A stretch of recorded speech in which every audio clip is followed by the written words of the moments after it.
Aucun événement dans My Hero Academia n'a eu plus d'impact sur la société que la retraite d'All Might. Numéro 1 du Japon depuis une quarantaine d'années, il est le héros avec un grand H, capable de sauver tout le monde avec le sourire, ne montrant ni peur ni faiblesse. Mais suite aux événements de Kamino, All Might a été obligé de prendre sa retraite, ne possédant plus le One for All en lui et les quelques braises restantes s'amenuisant d'autant plus avec sa blessure à l'abdomen. Le symbole de la paix s'est donc éteint, emportant avec lui toute la société japonaise. Malgré le nombre important de héros tous très forts et un top 10 compétent, aucun n'arrive même de loin au niveau d'All Might. Seulement voilà, dans la saison 4, un nouveau personnage nous est introduit, il s'agit d'Eri. Bien que l'étendue de ses capacités reste floue, on sait une chose.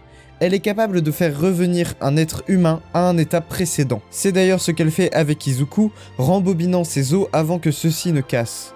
On pourra également mentionner la perte d'alter de Mirio, avec l'espoir potentiel que Eri puisse lui rendre son alter un jour.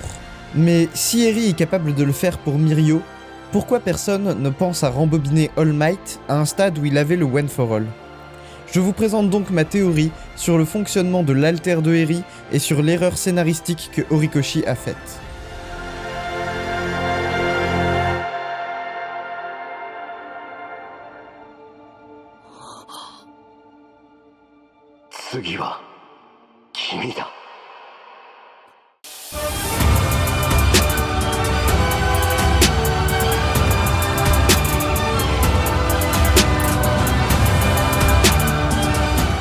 Tout d'abord, faisons un point sur Eri. Elle est au centre de ma théorie et nous devons tous être d'accord sur ce que Eri est et n'est pas capable de faire. Premièrement, et contrairement à ce que j'insinue dans ma vidéo sur Bakugo le second possesseur, Eri n'est pas capable de remonter le temps. Du moins, rien n'indique qu'elle en soit capable. Voici mon interprétation logique et plus ou moins scientifique de ce que Eri peut faire. Eri est capable de rembobiner toute ou une partie d'un corps humain, mais également de cibler des gènes spécifiques de l'ADN. Sans rentrer dans les détails, et dit de manière grossière, un gène c'est un bout d'ADN qui va coder un aspect du corps en particulier. Par exemple, la couleur des yeux, c'est un gène spécifique. La couleur des cheveux, c'est pareil. Et dans MHA, tout semble indiquer que l'alter également. Tout comme un gène, un alter peut muter, il est souvent héréditaire et est propre à chacun. Donc, Eri pourrait influer sur les gènes d'une personne. Attention, pas les modifier, mais seulement les rembobiner. Par exemple, elle ne pourra pas faire passer les yeux de quelqu'un du bleu au marron, mais pourra rembobiner les cheveux blancs d'une personne âgée pour qu'ils retrouvent leur couleur d'avant. Maintenant que ça c'est clair, essayons de comprendre pourquoi il y a de l'espoir concernant Mirio, mais pourquoi personne n'a pensé à All Might.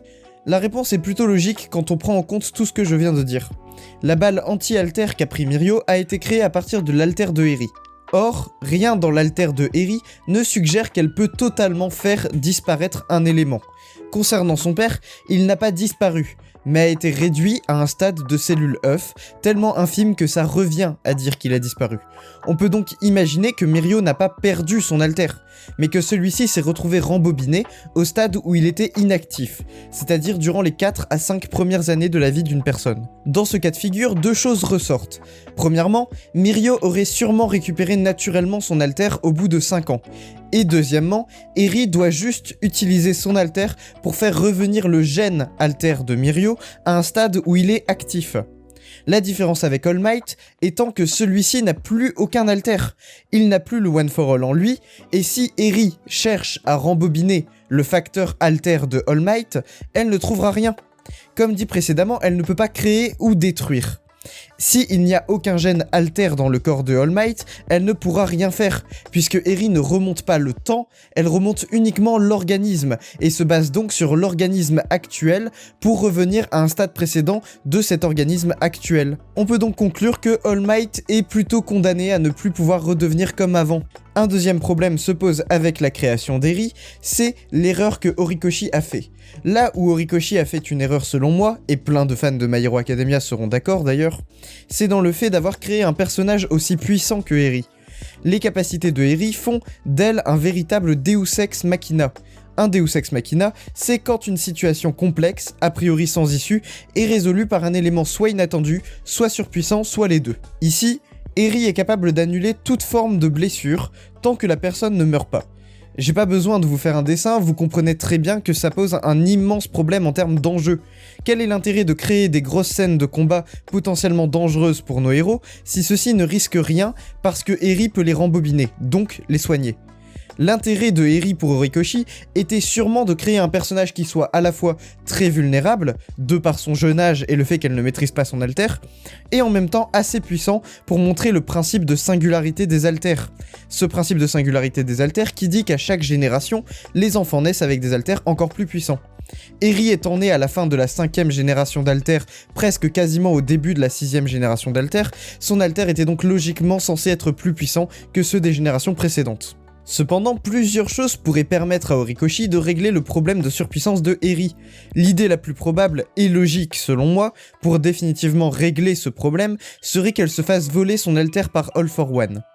Lui qui cherche des alters toujours plus puissants, a tout intérêt à mettre la main sur un alter aussi fort que celui de Eri. Bien que l'on peut imaginer que All for One a réussi à réduire le principe de vieillesse sur son corps humain et a réussi à être immortel dans le sens où il ne peut pas mourir de vieillesse, on peut tout à fait imaginer qu'il est capable de mourir en étant tout simplement tué par quelqu'un d'autre. C'est donc là que l'alter de Eri pourrait lui être serviable. Il pourrait utiliser cet alter afin de se soigner. Alors on sait que l'alter de Eri ne peut pas être utilisé en boucle plusieurs fois d'affilée et qu'il ne peut être utilisé que une fois tous les probablement 4 à 5 mois. On sait d'ailleurs que sa corne se consume à chaque fois qu'elle utilise son alter et que donc cet alter peut être utilisé sur une certaine durée, probablement plusieurs secondes, voire quelques minutes, pourquoi pas, ce qui pourrait être très serviable à All for One lors d'un combat notamment contre le futur symbole de la paix que représente Izuku. Une autre possibilité scénaristique, mais que Horikoshi ne fera sûrement pas, serait de tuer Eri. Mais je pense qu'on sera tous d'accord pour dire que nous voyons mal Horikoshi faire quelque chose d'aussi terrible. En tout cas, dites-moi ce que vous pensez de Eri et de son alter en commentaire, et s'il vous plaît, ne spoilez pas les gens qui ne lisent pas les scans. Merci. Bref, abonnez-vous, laissez un pouce bleu et activez la cloche pour ne rater aucune future théorie sur My Hero Academia. C'était Saliste. Salut!